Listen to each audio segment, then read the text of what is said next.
For every neuron in the nervous system, there are many neuroglia. This is particularly true in the central nervous system, but it's really true all over your body. The neuroglia are the workers. They're if the neurons are the stars, neuroglia are your cameramen, your script writers, makeup artists, the craft services, the people who make sure people get fed. They move the stars around because the stars are good at doing star things. They're good at acting, but not a lot else. And you need a lot of other people to make a show work. There are 6 types of neuroglia. 4 of them are found in the central nervous system, and 2 of them are found in the peripheral nervous system. The 4 types of glia in the central nervous system are, number 1, oligodendrocytes. So, oligo means several things held together. All right? Usually a small number of things held together. Dendro comes from dendrite, which means projection. And cyte means cell. So oligodendrocytes are cells that have several projections held together. And that is what they are. These are what form the myelin sheath in the central nervous system. And each oligodendrocyte will have several, usually more than 3, but less than 10, processes, like long tendrily things that will go out and wrap around and around and around and around and around and around and around and around the axons of the white matter in the central nervous system. Second, we have ependymal cells. So, epi means on top of.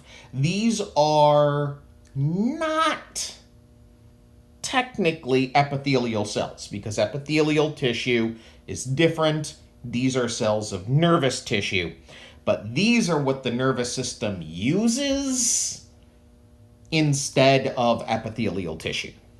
Ependymal cells are basically very, very similar to cuboidal epithelium. They look almost exactly like cuboidal epithelium with just a few differences. 1, they have cilia on their apical surface, and 2, they don't have a basal membrane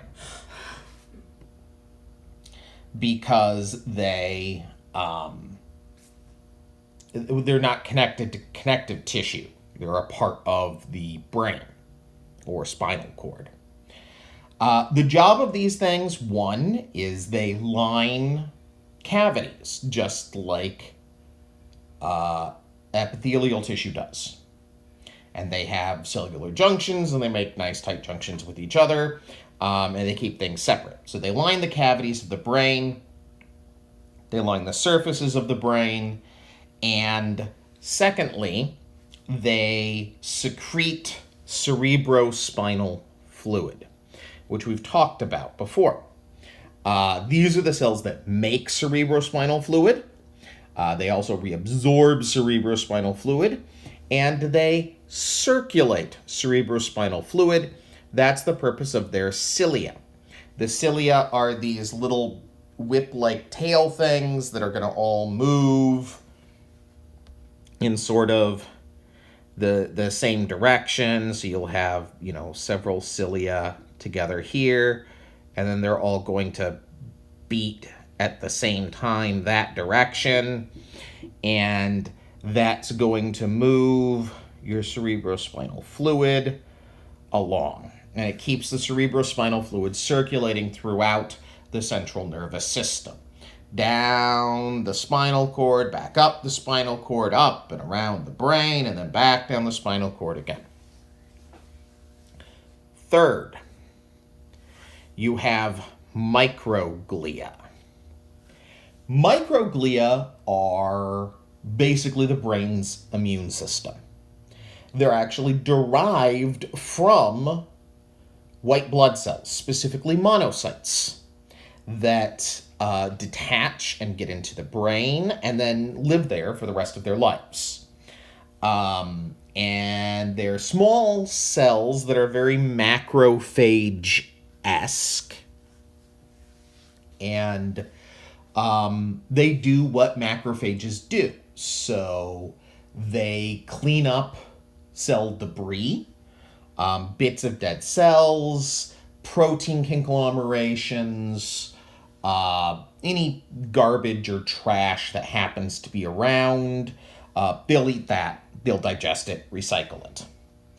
Secondly, while ideally you should not have any bacteria or viruses or anything like that in your central nervous system, we all know that it can and does happen. They will go around and act as the immune system for your brain. Eating bacteria, viruses, anything else that gets in there that should not be in there. They typically become very concentrated in areas where there are damage, where you might have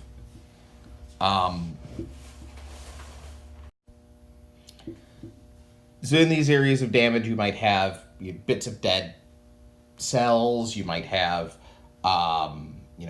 inflammation, you might have potentially even pieces of bone or something like that, and these are going to go around and clean up that area. Saving the best for last, the fourth is astrocytes. You think astro, and that means like star, so these are star cells, and they're called star cells because they have a cell body, and then they have a bunch of these like projections coming out from them that make them look kind of like, well, they don't actually look like a star. They look sort of more like an asterisk, but they've got a whole bunch of things like rays coming out from them, so they're star cells. These are the most abundant glial cells in the central nervous system. They cover pretty much the entire brain surface, and they cover most of the non-synaptic regions of neurons in the gray matter. So, as you know, white matter is going to be covered by myelin, which is in the central nervous system going to be made of oligodendrocytes. All of the gray matter is going to have like little blop, blop, blop, blop, blop, blop, blop feet from the astrocytes placed all over it and coating all over the gray matter. These basically, they do almost everything for the neurons. They tell the neurons where to grow. They help direct their growth and say, oh, you need to, we're going to secrete some substances that tell you, you need to be growing over here, and you should be making your axon that direction. These projections that come out from it are called perivascular feet. Peri means next to. Vascular means vessel, like a blood vessel. And what these are going to do is these perivascular feet are going to connect to blood vessels on one side, and they'll sort of wrap around and next to the blood vessels, And on the other side, they're going to connect to neurons, mostly soma and dendrites of the neurons. And they're going to coat that over there. And these are what form the blood-brain barrier, because you don't want your neurons to have direct access to the blood. There's too many dangerous things that can get in the blood. The blood is far too weird an environment, can change quickly. And, but the blood is like important. It's what carries things around. Oxygen and nutrients. And the astrocytes are basically going to, they're what's going to be what absorbs glucose, which I'll do in yellow here. You've got glucose in your blood, and that glucose is going to be absorbed by the astrocytes. And neurons are so specialized that they can't even actually use glucose. We've said before that like glucose is the only fuel neurons can use. That's actually not even quite true. Neurons can't even use glucose directly. Astrocytes will take the glucose and then do lactic acid fermentation on it.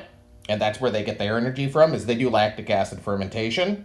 And then they feed the lactic acid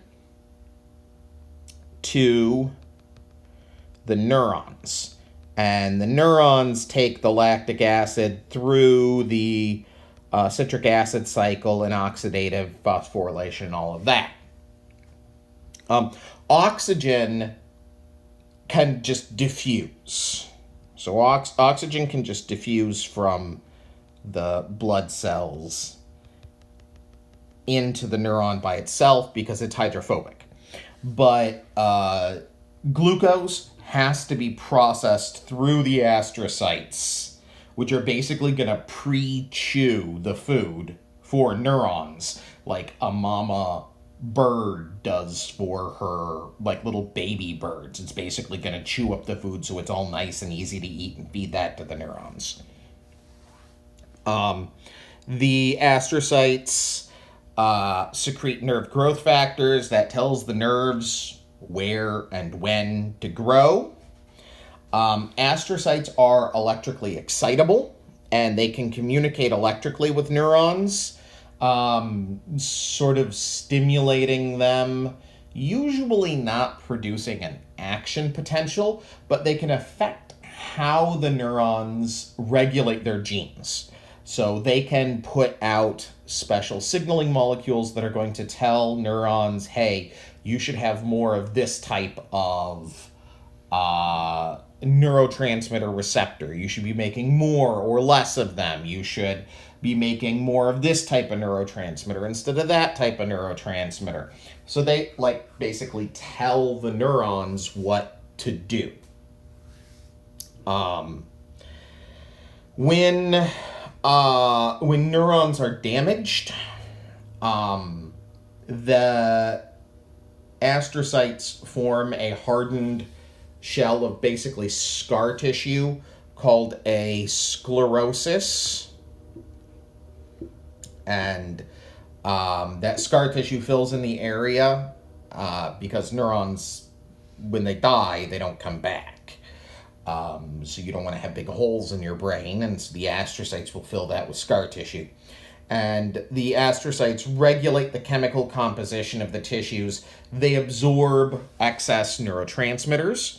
Like, let's say a bunch of neurotransmitters got poured out here, right here on the dendrite. Well, a nice, friendly astrocyte would be around there to help pick those neurotransmitters up so that they don't keep stimulating that dendrite. And astrocytes will like absorb excess potassium that gets secreted from the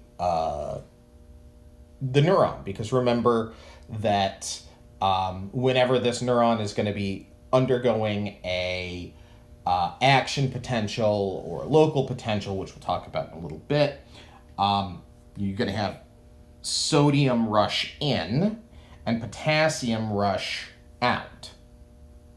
And if too much potassium builds up on the outside of these neurons, then they become less electrically active. And so the astrocytes are basically going to like absorb that potassium and keep it from building up.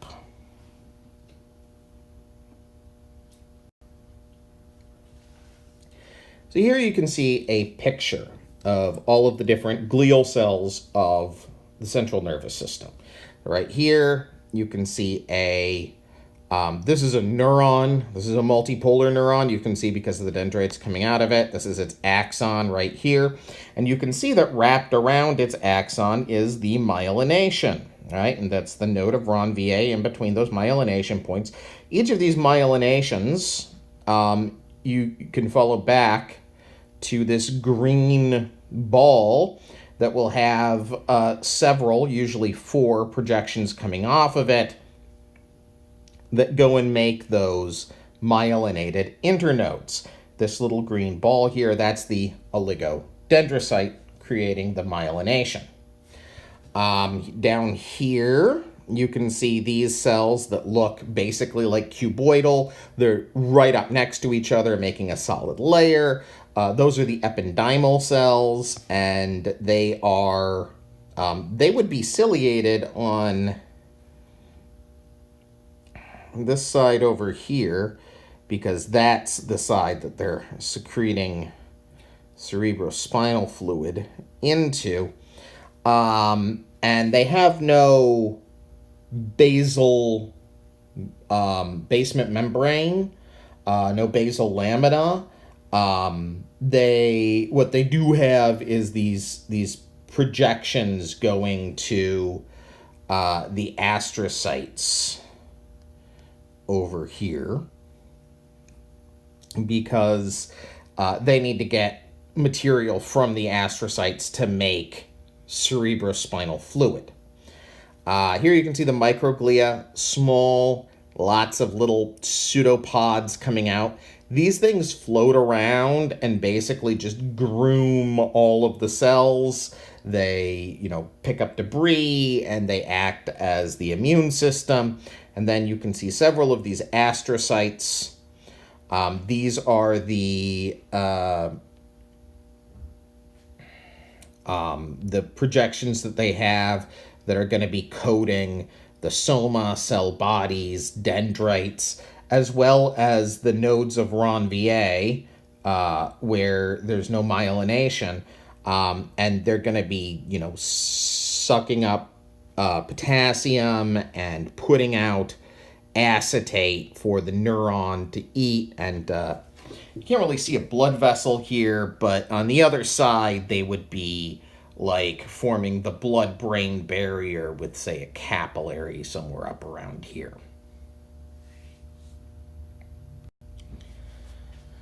There are 2 types of neuroglia in the peripheral nervous system. The main type, the most common type, are what are called Schwann cells. These are what myelinate axons in the peripheral nervous system. So pretty much everywhere that you find myelinated axons, which is most axons in the peripheral nervous system, you have Schwann cells.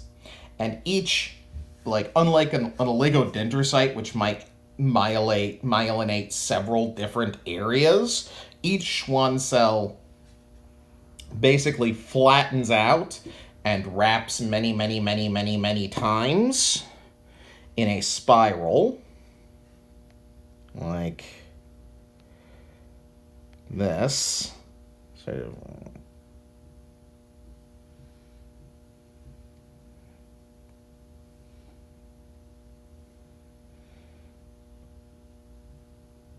you'd have one cell with maybe nucleus right here that's wrapped many, many, many, many times around your nerve axon, which would run through the middle there.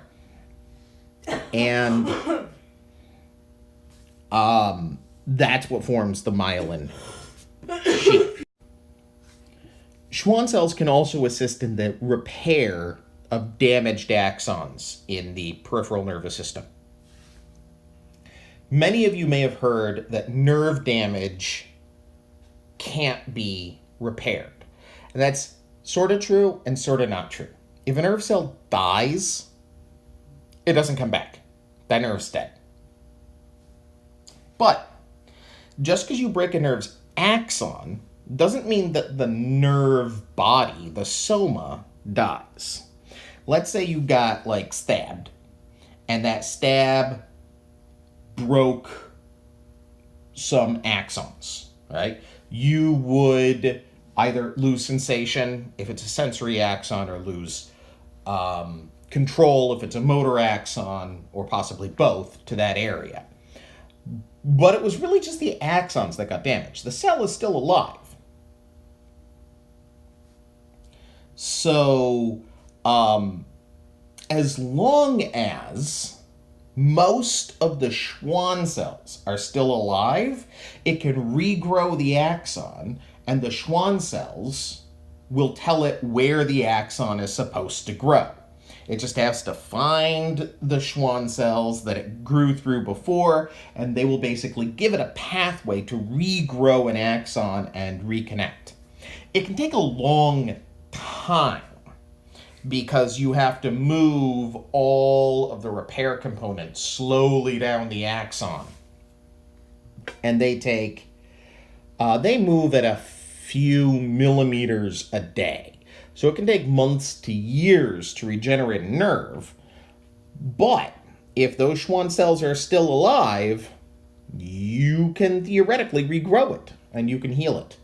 If the Schwann cells have suffered enough damage that a significant number of them are killed, then the axon doesn't know where to grow and will probably never be restored. The other type of neuroglia that you find in the peripheral nervous system are satellite cells. And satellite cells don't coat the axons, they just coat the soma, primarily in ganglia. So you don't really find the soma of motor neurons inside the, you don't find them inside the actual peripheral nervous system. Usually those cell bodies are going to be found in the gray matter of the spinal cord, and then they send their axons out to control muscles. However, we've already talked about how you would find the cell bodies of the unipolar sensory neurons in ganglia, usually the dorsal root ganglia next to, right outside of your vertebrae. There are a few other ganglia as well, usually sympathetic and parasympathetic ganglia that have to do with your sympathetic and parasympathetic nervous system we'll talk about later on. But within these ganglia, you find cell bodies, gray matter, effectively.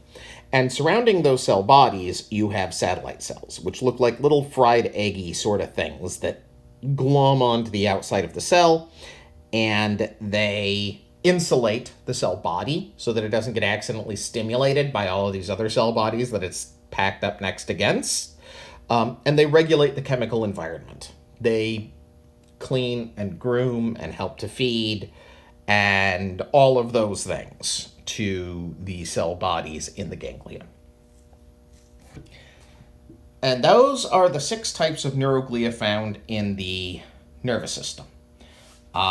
You should know each of them, their names, what their general functions are, and where they are found.